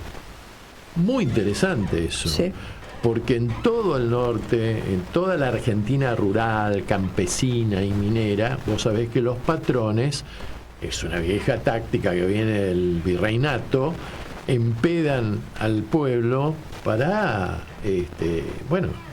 para que no puedan pensar y racionalizar las cosas como se deben en determinadas situaciones. Entonces, el tipo lo tenés mamado durante 24 horas y es fácilmente explotado. Eso es una gran cosa que hizo Milagro Sala, desde el punto de vista moral, digamos, ¿no? Mira, esa era estricta con eso y con otra cosa, que produce la marginalidad y produce la explotación de la gente, ¿no? La violencia hacia las mujeres. Alguna vez se reprochó Morales, dijo una vez que ella le pegaba a las mujeres. No, ella no le pegaba a nadie, Milagro, por empezar. Nunca. Y las mujeres sí le pegaron a algunos varones. Que no es que es una metodología que también en otros países latinoamericanos, las mujeres, cuando una mujer estaba siendo violentada en su casa, gritaba, pedía socorro, y muchas veces no es que había un grupo de mujeres, una brigada asesina, no. Las mujeres que estaban por ahí se unían y iban a empujar al varón a que no la golpeara, y en algún momento le han pegado para que soltara a la mujer. De hecho, ella logró disminuir muchísimo todas las situaciones de violencia, sacar a muchas mujeres de situación de prostitución en la calle. Bueno, vos sabés que la máxima pobreza y la marginal también muchas veces es la única salida. Así es que tenía esa misma forma de ver la vida, que se la exigía a los compañeros de la Tupac, pero a la vez les ofrecía una vida distinta, ¿no es cierto? Porque pertenecer a esa agrupación con el orgullo, esas marchas, esos actos gigantes donde ella desde el escenario decía que somos la Tupac Amaru, y ella la consigna, ¿no es cierto? Trabajo, ahora no me acuerdo cómo era, trabajo, alegría y otra palabra más. Importantes cantidades de gente unidas, las fiestas gigantes para Reyes, para el Día de los Niños. Mirá. Donde se compraban miles de juguetes que se venían a comprar a Buenos Aires y se llevaban, donde había música. A mí me parece que Milagro, que ella siempre lo dice, era muy evitista. ¿Sabés que estaba pensando ese término? Te lo iba a decir, evitista. Evitista. Sí. Mira, una Evita Colla, ¿no? Sí. Porque Evita era así, Evita era impresionante. No, Evita además siempre lo mejor para los pobres, no lo peor. No lo que sobraba. Claro. Lo mejor, lo de mejor calidad, todo. Porque la gente solo se puede aprender a vivir bien si uno ya va viviendo bien. ¿No es cierto? Si tiene sus comodidades, su casa, su baño, y entonces en ese sentido ella ofrecía a las niñeces lo mejor que tenía. Decime, Juliana, ella se sintió, vamos entrando ya, nos faltan 8 minutos. Ella, después de todo este proceso que tuvo tan injusto, ¿no? Que terminó con su condena, ella ¿se siente traicionada por algunas personas o por algún sector?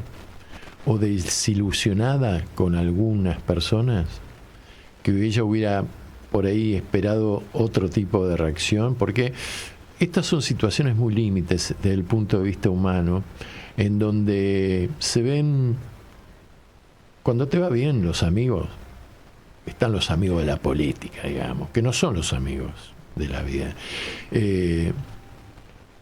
Mi viejo era muy amigo del viejo de Tayana, pero muy amigo, ¿no? Sí. Y papá lo iba a ver al barco. Y eran pocos los amigos que tenía Tayana. Cuando entras en la mala, ahí se ven los pingos, ¿no? Ella tuvo algún tipo así de situación así, o se planteó o no. Mira, no me tocó estar en conversaciones donde ella se dedicara a los reproches.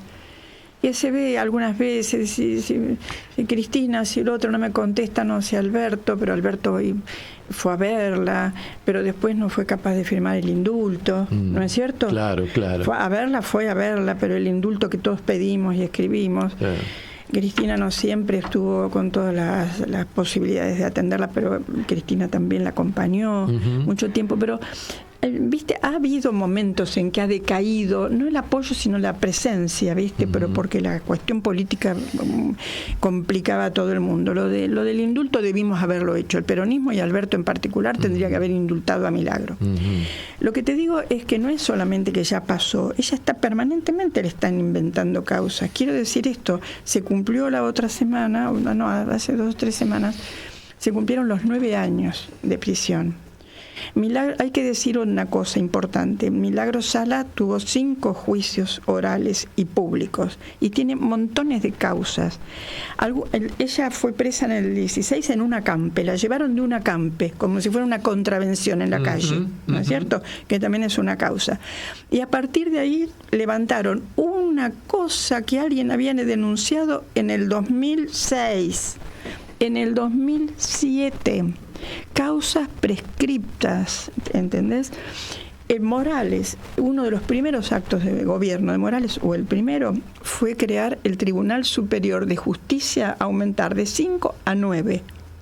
Y nombrar los mismos diputados. Que lo hizo un domingo a la noche. Y los mismos diputados que votaron el aumento, sentados hoy acá, el aumento de 5 a 9, al otro día eran nombrados en ese tribunal. Claro. Y creó el Ministerio de la Acusación. En realidad fue el aparato jurídico del lawfare sobre Milagro. Una especie de inquisición. Tribunal de la Inquisición. Esto va a ser ejemplarizado. ¿Y por qué no está libre? Porque todavía hoy algunas causas prescritas son levantadas, otras pasan a otro nivel y entonces no contesta tal nivel, tal apelación, tal otra, y se empiezan a bloquear entre sí. Pero son 9 años. No es una causa por la que está presa.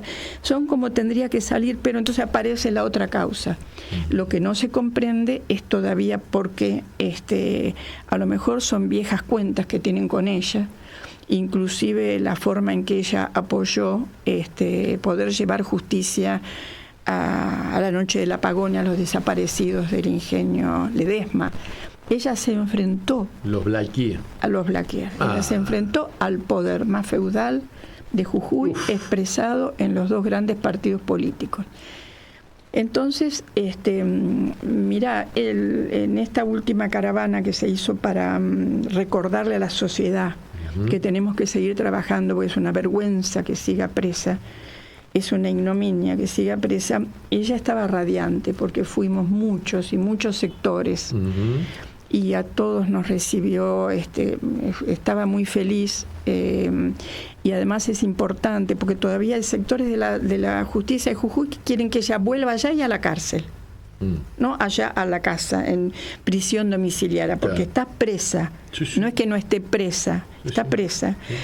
Yo le recuerdo a las personas que nos están escuchando que en la pandemia estuvimos unos 2 años, no podíamos salir de la casa, estábamos como locos, porque algunos decían, bueno, pero está en prisión domiciliaria.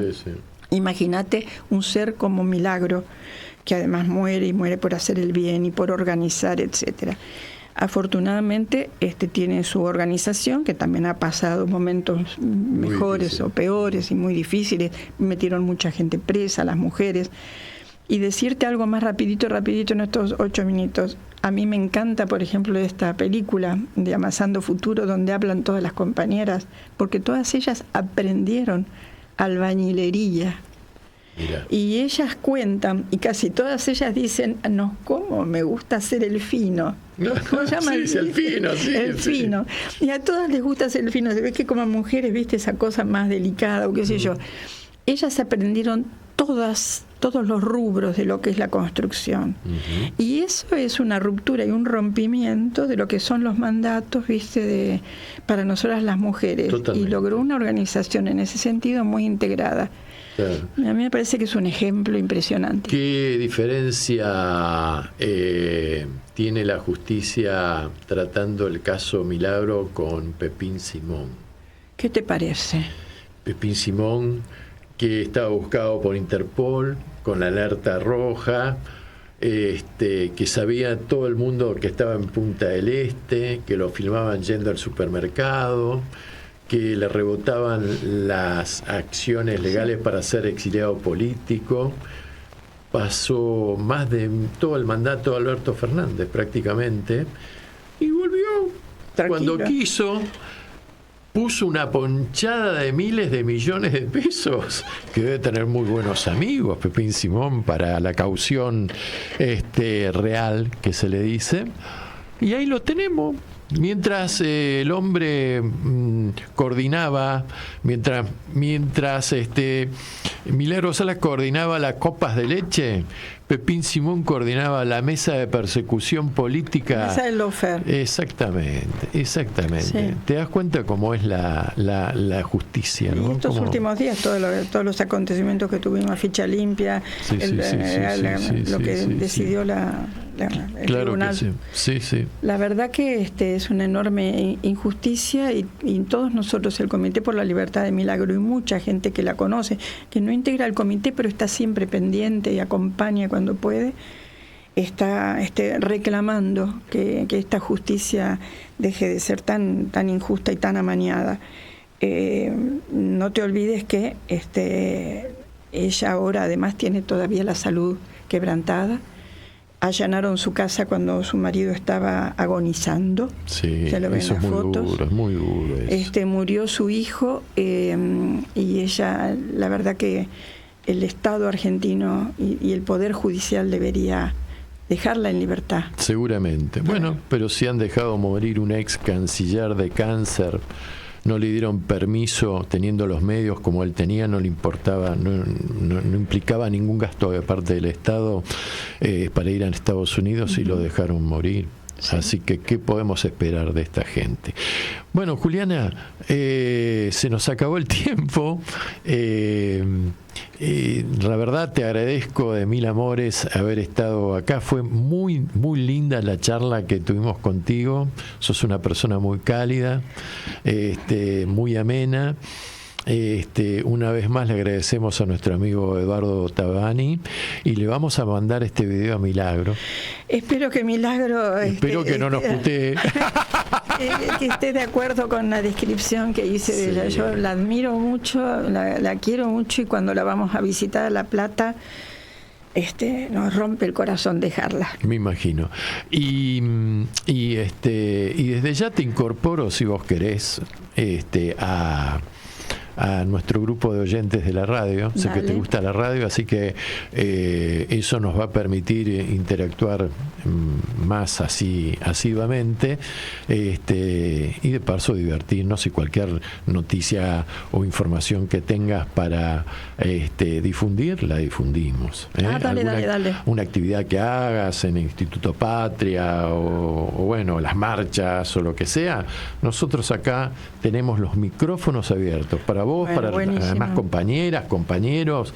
Me llamás, mirá, queremos difundir esto, hacemos un programa, así nomás. Buenísimo. A lo Milagro Sala lo hacemos. Exacto, así es. Bueno, muchachos, creo que sacamos un programa del horno hoy. Estábamos en una situación muy, muy complicada, pero cuando uno se mueve y es cabezón, saca las cosas adelante. Así que, bueno, la semana que viene nos estamos viendo y vamos a hablar de recorrer nuestro viaje por la patria grande y vamos a estar hablando de Haití. ¡Apa! Un país que desafió a Europa en el siglo XIX y se la hicieron. Se la facturaron. ¿Qué tal? Un país muy importante, Haití. Vamos a estar viendo cuál es la realidad en este momento en ese país hermano. Y bueno, y nos tenemos que ir. Dicen que viene un fin de semana muy lindo, por ahí con algún chaparrón, pero con las temperaturas. Claro, porque ¿para qué queremos conocer el infierno si prácticamente lo tenemos que padecer todos los días con esta gente que nos está gobernando? Bueno, mi nombre es Martín Álvarez Pereira, mi invitada fue Juliana Marino, le mandamos un fuerte... Y cuando tomes Cuba me llamás, cuando hables de Cuba me llamás. Sí, dale, sí, y podríamos hacer algo con Esterita Caloni sobre Cuba. Claro que sí. Claro que sí. Una gran amiga, extraordinaria. Claro que sí. Nos vemos la semana que viene, el próximo jueves, en Anochece en Buenos Aires, que no es poco, para que la radio comunique y la memoria sea un ejercicio. Chao.